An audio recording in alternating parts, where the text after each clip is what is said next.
And she was very strong on that dive. She was very strong. They are just the two Swedes representing their country at this event.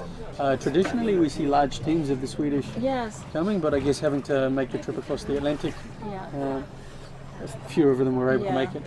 And we're certainly glad they're here and that they made it, and it was a great dive for Sophia. I was really happy to see her make that dive yesterday. Yeah, that's right. And here goes Piero. He's getting ready. He's breathing upright on the line, and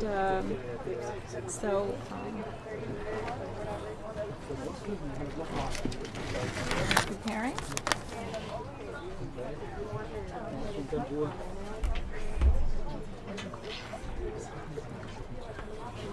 Just waiting for him to begin this dive.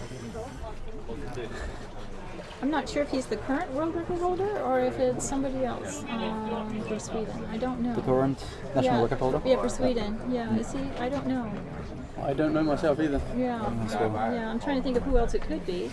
You know, I just don't know at this point. Okay. So it's been very nice having you here today, Tim. Thank you very much. Thank you. Congratulations again. Thank you. That was a really nice dive. Thank you for having me here. Yeah. Thank you, Tim. Great.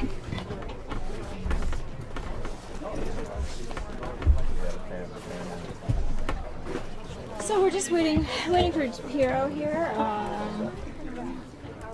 to get started, and as we get deeper in the dives of these dives, because of the length of the time of the dive itself, we have a little bit more space between each dive. So as you see that it takes a little longer between, and that's just to allow for the dive time itself and to get set up for the next diver.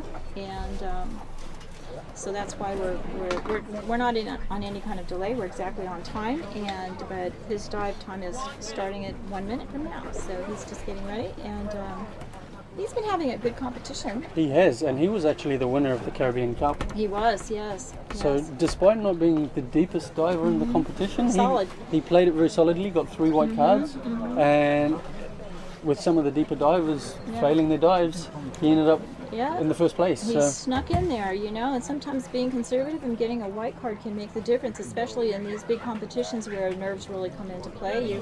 One person makes one small mistake and it can open the door for sort of the dark horse to slide in and get a medal, and he was the overall winner in the Caribbean Cup.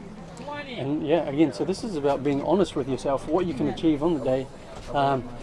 Not reaching too far out, you know. It's good to dream, but sometimes it's also good to be realistic.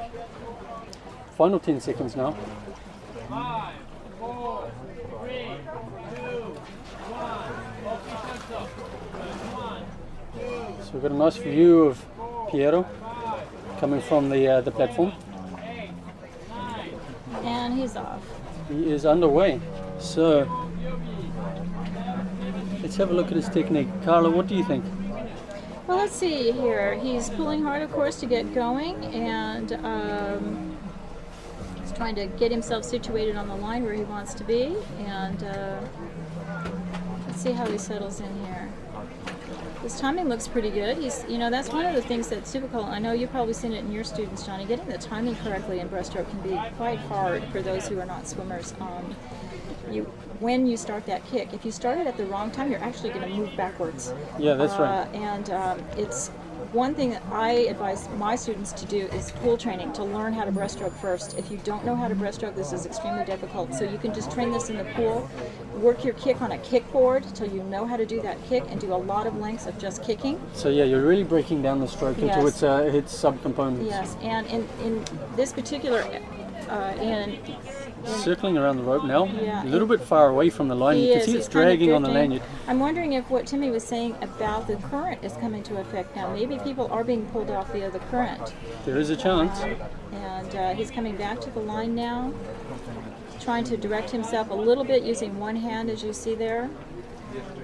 Okay, and he's approaching the plate. He looks... Yeah, he's going to make it. Okay, places it. Places the tag in his hood, and now he's on his way back up. As Johnny was saying, we break down the stroke. The top of the stroke, up at the top when your hands are up above your head, that is called the catch in swimming. And it's extremely important that you start with the catch, and what you're trying to do is catch the water and pull it down. And as you can see Piero here, he's pulling the water down in front of him. You want to actually feel the water column passing down over your toes.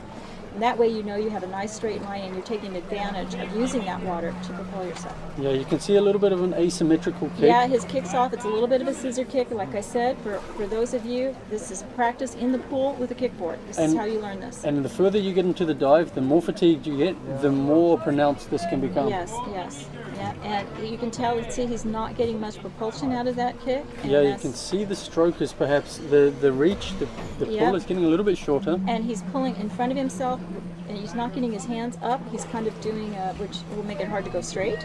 Yes, so now he's at 30 meters. Yeah, I think this is looking a little bit tough. I think he's tired, yeah, and he's kind of on an angle. As you can see, his kick is kind of pushing him on an angle. He's not straight in the water. Yeah, he's still making forward progress. Yeah. If you can see, the line is marked every 10 meters. Yeah. Well, actually every 5 meters, but quite pronounced markings every 10 meters.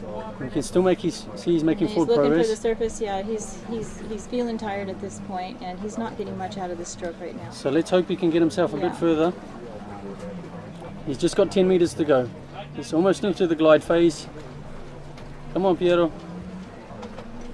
Yeah, he's almost there. Let's hope he can make it. There he is. Strong hook breathing. He's got And good. Good. He's got no facial equipment on, so he does not need to remove any facial equipment. If, in the event that you don't wear facial equipment, the Protocol starts with the OK sign. So that was the first thing he'd have to do. Our judge is coming around to look at him. Sada Sava of Cyprus. He's checking him out, making sure he's okay. Keeping an eye on him for the full 30 seconds to make sure that he stays conscious and just does not lose any lucidity at this point. Because if you do after the fact, that would be a disqualification. He's got his tag. That was definitely not an easy dive, but Salvis is going to give him a white card. Yeah. So it looked like those final 30 meters were a real struggle, a real fight, but he managed to pull it off. That was a real test of strength on his part just to get through that. So he's obviously got good hypoxic capabilities. Yes, he does. That was really a fight. He really had to fight that one to get up there. Sophia, his teammate from Sweden, our women's Sweden record holder as well, is there to congratulate him and help him.